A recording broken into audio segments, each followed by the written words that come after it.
किसान भाई नमस्कार, सुप्रभात एवं जय श्री राम। तो किसान भाई आज है 14 नवंबर और मैं हूं आप लोगों का DC weather report Dipesh Chavda, मतलब छत्तीसगढ़ युवा प्रगतिशील किसान संघ का मौसम प्रभारी, मतलब आप लोगों का मौसम विभाग। तो चलिए समझते हैं क्या कुछ मौसम में परिवर्तन होने की संभावना है और कैसी ठंड इस समय छत्तीसगढ़ में देखी जा रही है और आगे किस प्रकार की ठंड रहने की संभावना है। किसान अभी देखा जाए तो उत्तर भारत के साथ साथ छत्तीसगढ़ के भी कई जिलों पर अभी तापमान में जबरदस्त गिरावट देखी जा रही है। कारण क्या है?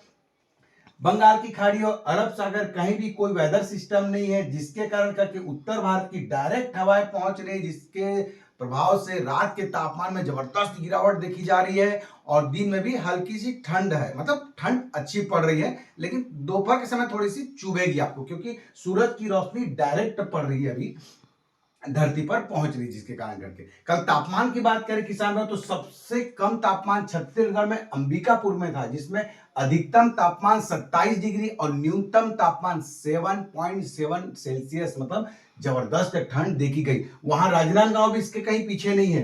कल राजनांदगांव में भी अधिकतम तापमान 28 डिग्री और न्यूनतम तापमान 8 से 9 डिग्री के आसपास तापमान कम तापमान देखा गया।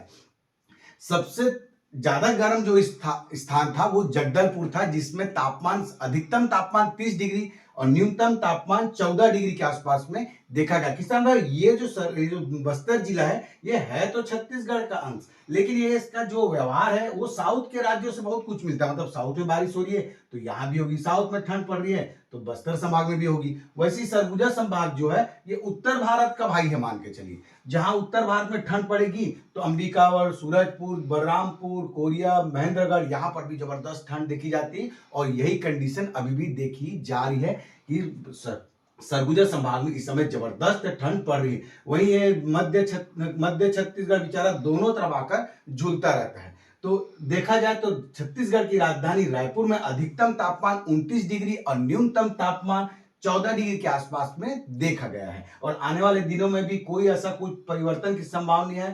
टेम्परेचर जो है वो स्थिर बने रहेंगे और कहीं कहीं तापमान और गिरने की संभावना है। लेकिन 19 और 20 तारीख के आसपास में बंगाल की खाड़ी पर एक सिस्टम बनेगा जो दक्षिण चीन सागर की तरफ से आएगा और ये ताकतवर होगा और इसका ट्रैक क्या हो सकता है, इसमें थोड़ा सा असमंजस की स्थिति बनी हुई है। या तो ये आंध्र प्रदेश की एंट्री करके साउथ की तरफ चले जाएगा या तो फिर यह उड़ीसा, पश्चिम बंगाल के तटवर्ती क्षेत्रों से होते हुए म्यांमार की तरफ निकल जाएगा, जिसके प्रभाव से आने वाले दिनों पर आंध्र प्रदेश, उड़ीसा, पश्चिम बंगाल इन जगहों पर बादलों की आवाजाही के बीच में कहीं कहीं हल्की बारिश की संभावना में दिखेगी, ऐसा लग रहा है। लेकिन अभी टाइम है, उसमें पूरी जानकारी अपन इकट्ठा करेंगे उसके बाद ही। तो यदि ये सिस्टम आगे बढ़ता है तो बस्तर संभाग में भी कहीं कहीं बारिश की संभावना हो सकती है। बादलों आवाजाही के बीच में कहीं कहीं बूंदाबांदी होने की संभावना हमें दिख रही है।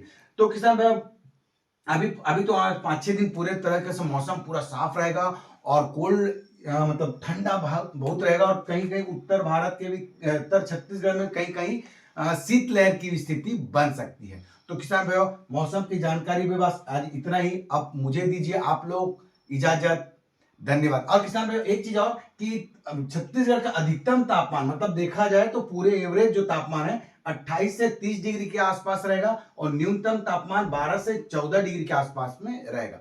तो मुझे आप लोग अब दीजिए इजाजत किसान भाइयों, धन्यवाद।